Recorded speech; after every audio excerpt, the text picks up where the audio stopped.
ಎಲ್ಲರೂ ಬರ್ರಿ ಹತ್ತಿ ಕ್ಲೀನ್ ಮಾಡೋಣ.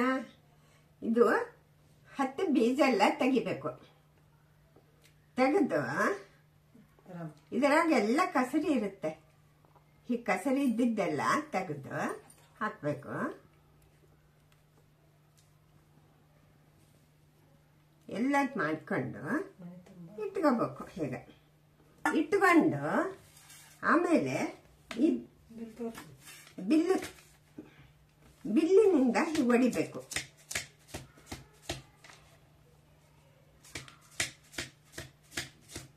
ಹೀಗೆ ಹೊಡೆದಿದ್ದಾದ್ಮೇಲೆ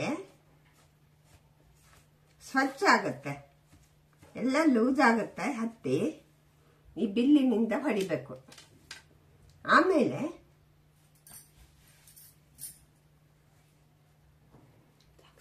ಇದು